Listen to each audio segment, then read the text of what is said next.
ஓம் சக்தி. மகாபாரதத்தில் ஒரு சுவாரஸ்யமான காட்சி. அர்ஜுனனும் கண்ணனும் காட்டில் உலா வந்தபோது ஒரு மரத்தடியில் ஒரு முனிவர் அமைதியான உருவத்துடன் கையில் பட்டாக்கத்தியுடன் இருந்ததை பார்த்தனர்.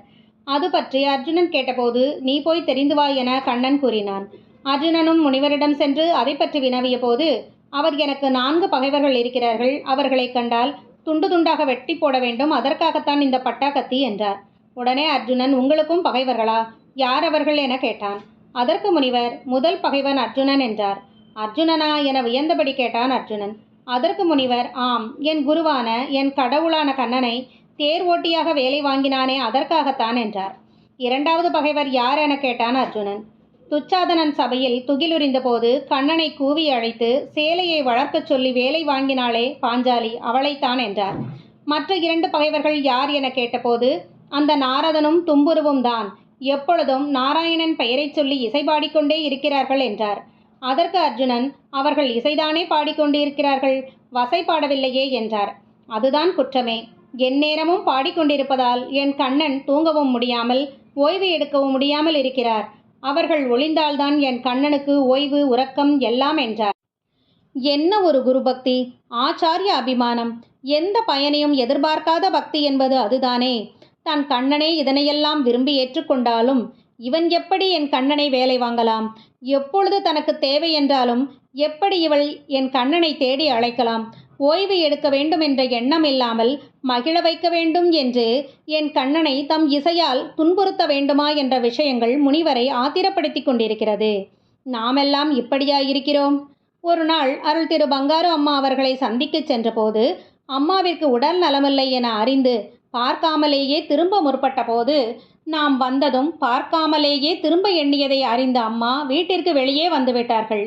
நாங்களும் தங்களுக்கு உடல் நலமில்லை, ஓய்வு எடுங்களம்மா, பிறகு வருகிறோம் என கூறிய போது அருள் திரு பங்காரு அம்மா அவர்கள் கூறினார்கள், அடிகளாருக்கு ஏது சார் ஓய்வு? நீங்க எல்லாம் உத்தியோகம் பார்க்குறீங்க, உடம்பு சரியில்லைனா லீவு எடுத்துக்கலாம், ஓய்வு எடுக்கலாம்.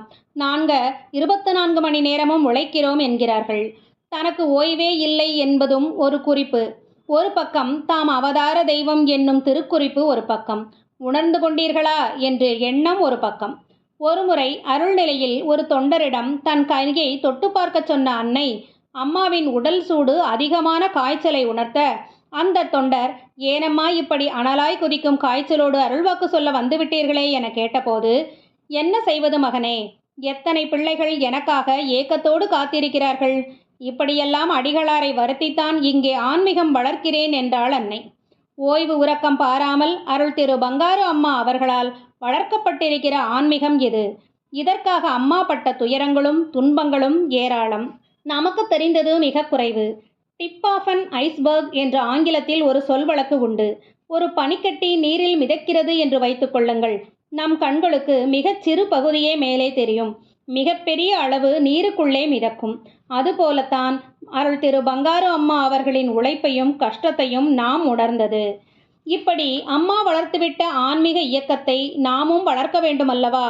ஒரு நாளைக்கு 24 மணி நேரத்தில் 1 மணி நேரம், 24 ரூபாய்க்கு 1 ரூபாய் ஆன்மீகத்திற்காக செலவு செய் என பங்காரு அம்மா அவர்கள் கூறுவார்கள். இன்றைக்கும் நம் அம்மா நம்மளை பார்த்து கொண்டுதான் இருக்கிறார்கள். அவர்கள் வழி நடக்க முயல்வோம். அம்மாவின் அருளை பெறுவோம். ஓம் சக்தி.